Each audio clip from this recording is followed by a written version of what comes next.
AngryBirds epic tips and tricks video. 1K sub special that's totally not late. Absolutely not late. Haha.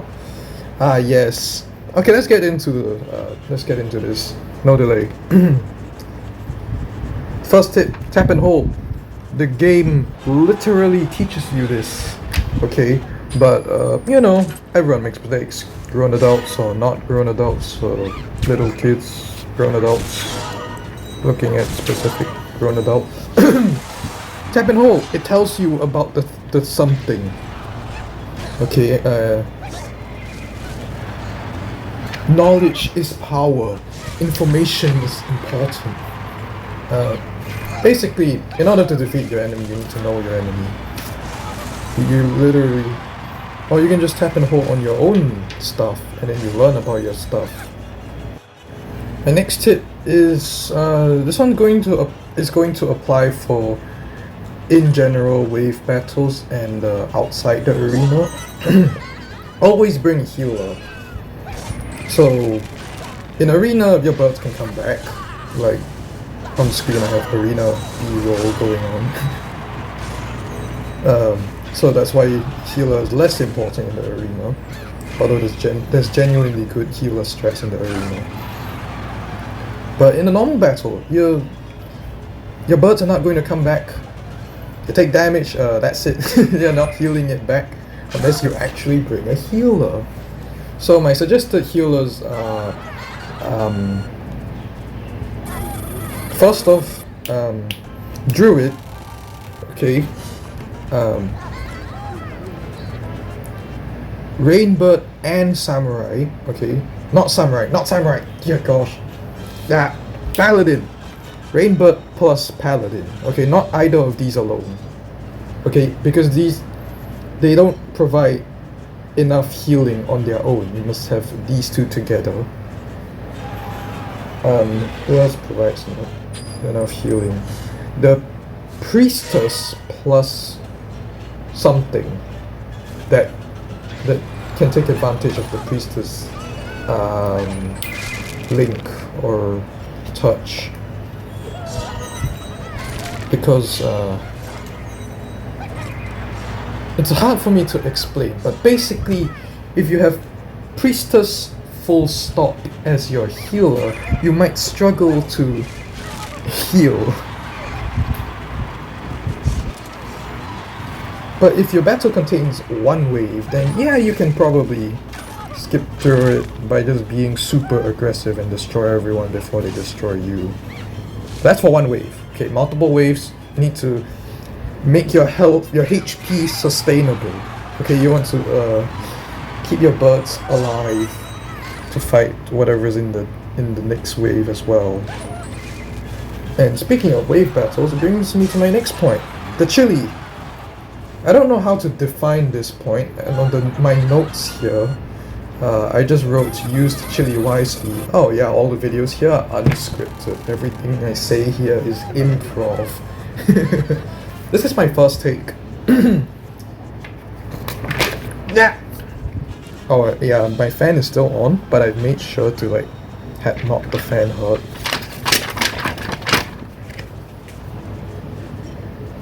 Yeah, so before you use the chili, it's like you want to think, okay, do I need it now, or or should I save it for next wave? You can open up with the chili. Okay, so obviously I don't have a demonstration here. This is the arena. The idea is, if you can heal yourself up, right? Let's say you have the druid in your team. So then you have a few weakened pigs.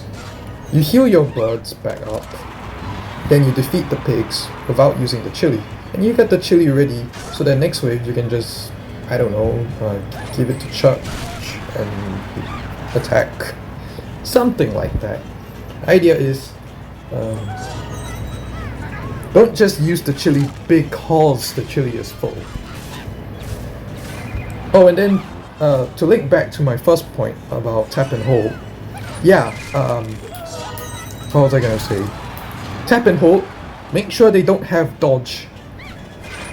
because if you because dodge prevents the pig from taking this much damage from one attack. So if they have dodge, then chili abilities like explode and heroic strike. I'm looking at bomb and red when I see them. Are not going to do as much as they're supposed to. So tap and hold. Read, do they have dodge? Who's the tankiest? Then if the tankiest pig doesn't have dodge, then you can just give the chili to red and go to town. Mistake even I make, actually. Give the chili to red. Like, oh yeah, oh wait, no. This is not a very objective video, is it?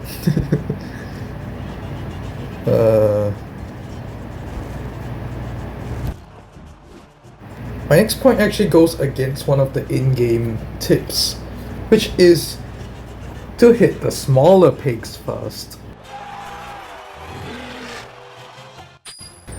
How do I explain it? The bigger pig is more likely going to have more health than the little minion pigs, right? Okay, so you need to remember, the little minion pigs, let's think of it of an ant. Yes, let's use an ant analogy. Okay, one ant, no problem. Right? Okay, one little ant bite is not gonna kill you. Now imagine 1,000,000 ants. You're gonna be buried. 1 minion? Like one stick pig poke is not going to kill your team instantly. But let's say you leave the stick pig alone, okay? Then you target a pig with a ridiculous amount of health. My battle with Alpha Pig, yes, a video that somehow got an absurd amount of views instantly. Ridiculous. I still make it a point to take out the summoned pigs, even if I don't find them threatening. It's because the little bit of damage after a lot of turns will slowly add up. So the point of defeating the little pigs first is to reduce your incoming damage. Because maybe your super tanky boss pig might have a really big scary attack.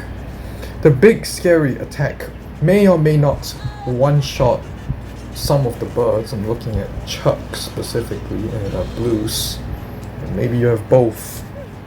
The Chuck and Blues, they're more likely to get severely crippled by a big hammer attack the boss might have. Then you're gonna have a tiny little bit of health. It'll be really embarrassing. The little stick pig just poke. Then the post or Chuck goes down because he did a little poke. So the only time you can ignore this entirely is undead, because undead will just come back. For undead, you just want to take them out at the same time.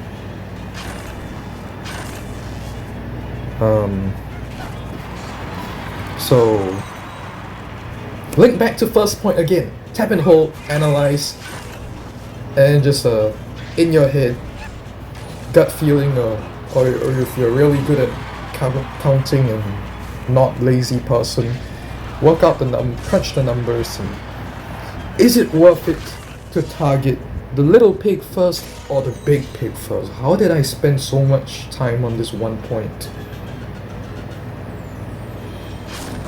But to me, take out the my default is take out the little pigs first. Don't let them become a nuisance. Besides, some of them might have some crazy support abilities. Next tip, not a in-battle one. Golden coins, lucky coins, or whatever you want to call them. These, in video games, you have your coins and your gems. So your coins is like the stuff that's needed for everything, and you just get them easily, so you use them on everything. Then you have your gems. In this game, the lucky coins or yellow coins, the golden coins, they are spent on they are super rare, and they are way more. You want to use them carefully because they are super rare, they are super hard to get, they're really valuable. What's a good use for them? Buying hats. Definitely not the Thunderbird. It's an upgraded wizard, but it's not worth it. It's overrated. It's better than the wizard, but it's not that good. Personally, I'd say get the paladin. Yeah, paladin and treasure hunters. Although the golden pig machine is basically the only way to get set items. So golden pig machine should also be a priority over silly offers.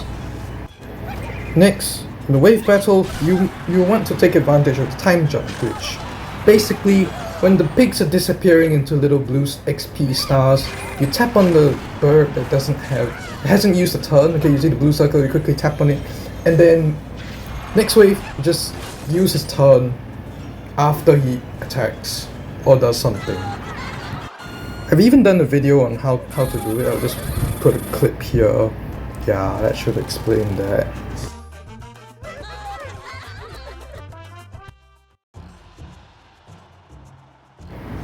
Next, I want to answer this question. What should I do when my set items are weaker than my normal items? Which should I equip? Look at the numbers, okay?